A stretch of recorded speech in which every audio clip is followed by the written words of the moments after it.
qenë në takimin me Kurtin?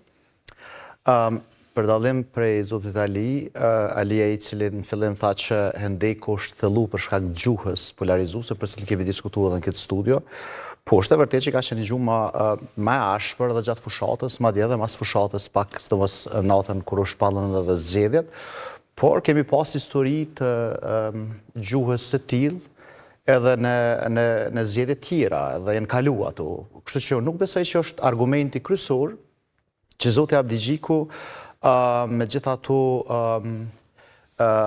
si të tham figura stilistike e kishte formulu reagimin respektivisht përgjigjen që janë të vërteta. Pse janë të vërteta? Sepse në të kalumen ka pas gjuhë edhe ma tashpër, fyrje edhe ma të rënda, që realisht publiku i mban men dhe ne këtu, por janë të i kalu dhe ishtë dashtë të i kaluhen. Kështu që nuk është argumenti kryesor ai. Argumenti që unë besoj që është kryesor është që LDK-ja është ka krizë të brendshme, madje krizën e ka dhe brenda përmbrana grupit parlamentar. Ata vetë shkojnë opozit me opozit, pra është një lloj opozite, mbrana këtë grupit opozitar, brenda përmbrana LDK-s për mendimin tim, dhe besoj që janë shpërfaqur edhe në publik të lashët që kanë pas. Ato janë indikacionet që bëjnë me besu që ka një krizë të tillë, këto që shpërfaqen së fundi? Pra, unë besoj që për LDK-n, zoti Abdi Gjiku e ka marrë vendimin ma duhun të mundshëm për LDK-n e sot me se si është, edhe pse vetë kërkesa e zotit Kurti ka qenë një goditje ndaj tyre, sepse çfarë do... Thoni që po do ta mbroj LDK-n në këtë moment, po thua vendimin më mirë, në shkuptim? Kuptim po thamë sepse çfarë do veprimi tjetër që kishte bë, do të shkonte në një dëmtim të leadershipit të ri të LDK-s, të vetë zotit Abdi Gjiku, pra për shkak që unë kam thonë reforma nuk i ka ecë si duhet, rezultati i zgjedhjeve nuk ka qenë ai i cili është synuar, ka pas shpërfaqje të komunikimit jashtëzakonisht të ashpër mbrana eksponentëve të lartë të LDK-s, të cilët kanë marrë edhe mandat. Prandaj janë gjitha këto probleme të cilat kanë qenë, po pikërisht, po këto janë problemet e brendshme të cilat nuk e lejojnë LDK-n. Është problem nëse flitet me atë gjuhë, nuk mund shihet thjesht si liri e personave që janë aty të shprehin atë çfarë mendojnë? Mirë, po tash i shefi grupit parlamentar të quajë një lloj organizimi kriminal për vota brenda përmbrana një grupi të tillë, edhe që del në publik, megjithatë nuk lënë shihet mirë.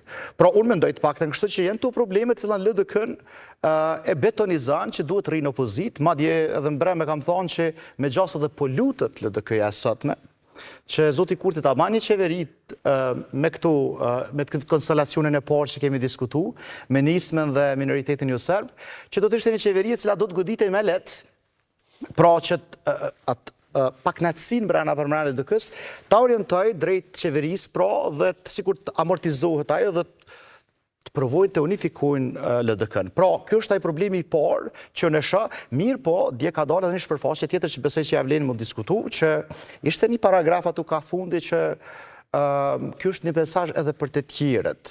Edhe për të tjerët, kuptimin që jo vetëm vetëvendosja, por as tjerët nuk mund ta diktojnë LDK-n këtë fazë që të bëj koalicion, madje nëse i shtohet kësaj kur zoti Abdi Gjiku ishte në fillim kishte pastaj. Me zor me dhunë nuk mund ta fusë në koalicion askënd. Jo, është çështje që po tham si e lexuam. E lexuam që zoti Abdi Gjiku kishte thonë që në fillim, LDK-ja me këtë rezultat rrin opozit. Okej, nëse se bojnë qeverinë, madje mund ta bojnë, po me një kush që të jem kryeministër. Po në tjetër anë, bindën kundërthonje me veten e tij sepse thoshte që ne nuk jemi të interesuar, LDK-ja dhe unë të udhëheqim në qeveri e cila nuk ka jetë gjatësi. Dhe jetë gjatësia asaj dihet shumë kjo që deri në pranverën e vitit tashëm. Me pak fjalë, unë besoj që zoti Kurti goditjen e ka bërë 2 anshme. E para, po ju thot partnerëve potencial të t'i ka për minoritetin jo serb, që begjas kanë kërku ma tepër sa që kanë potencial, kanë fuqi politike, ju ka thonë që shiqani LDK-ja nuk hen as me ata dhe po na provokani me shkun zgjedhje për të ul pazarin e tyre. E para, e dyta, qytetarëve ju tregoj që LDK-ja nuk është parti cila guxon me hinë qeveri, është e paaft për me qeverisë, është e paaft mi kalu për të mirën e përgjithshme. Është strategji për të prezantuar LDK-n si bllokuese të procesit? Unë besoj që edhe herë po tham, për LDK-n e sotme, e cila është në një pozicion jo të mirë, ka qenë zgjidhja më e duhur. Ndërsa për partinë në pushtet, realisht që ka fitu zgjedhjet, sepse tashmë nuk është në pushtet, është në detyrë.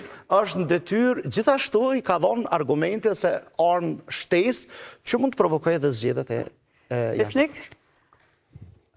Arsyet pse DG-ku i rendit që nuk dënë sa janë parimore, apo vërtet ka vendosë që ndrojnë në opozit për shkak të problemeve që u theksuan, qoftë problemet brendshme, qoftë... Si janë parimore nëse nisim nga prizmi që mesazhet tilla vinë prej një liderit të LDK-s. Pse?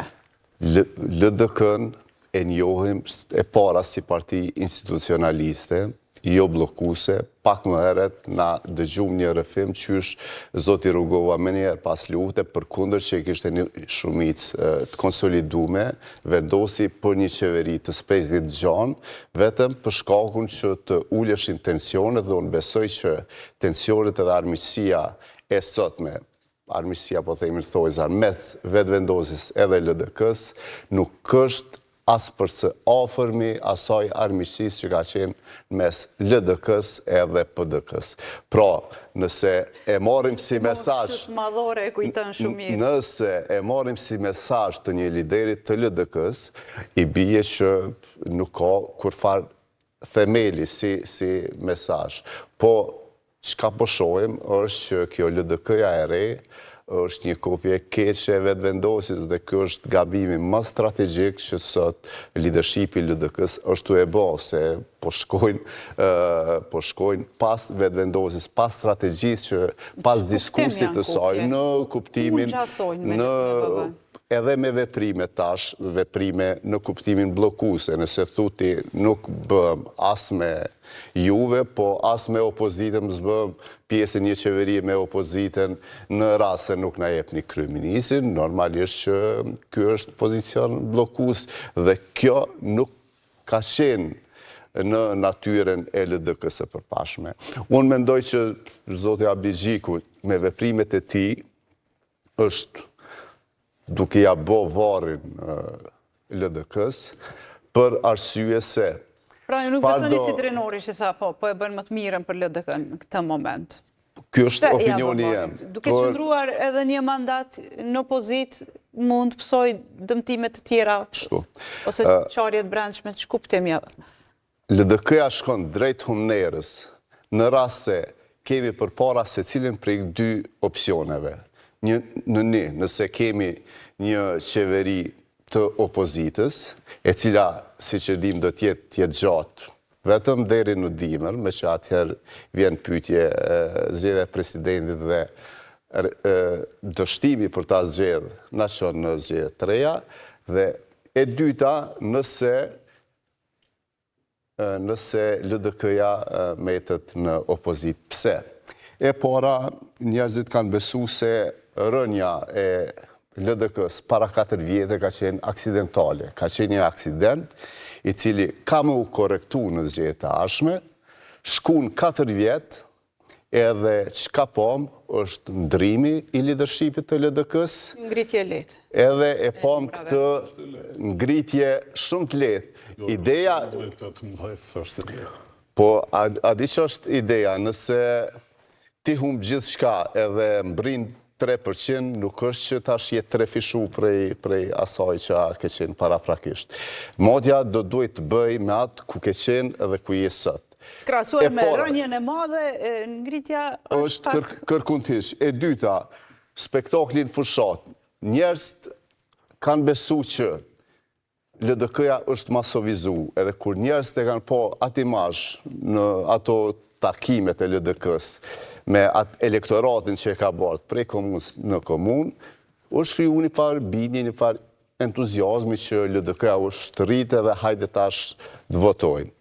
Çka ndodhi është që ai imazh ka qenë fals, ai në një farë mënyre ka qenë gënjeshtër që i është bë elektoratit vetë, edhe nesër nëse vinë zgjedhjet, moshe stadiumin e Prishtinës, me strategjit njëjtë, njerëz mos kanë me të besu ty se vërtet po masovizohesh. E treta, ka shumë rëndësi, njerëz e LDK-s, në përmjet kësaj që ka ndodhë, skandal që ka ndodhë gjatë zgjedhjeve, në përmjet vjedhjes së brendshme të votës, është kriju pakënaqësi e madhe brenda strukturës, edhe kjo me siguri që këto përqamje, këto dallime të mëdha, veç janë shfaq, na i kemë, mos bëhemi që si kemi parë komunikimet e brendshme prej eksponentëve kryesor të kësaj partije, çfarë akuzash kanë bë, dhe këto normalisht që kanë efekte elektorati. Edhe një gjë tjetër, një element tjetër, LDK-ja është subjekti i vetëm që ka mashtru elektoratin edhe me një element tjetër. I ka kandidu kryetarët e komunave që sot po dërhiqen, pra e ka tratu besimin e një pjesë të elektoratit. Kështu që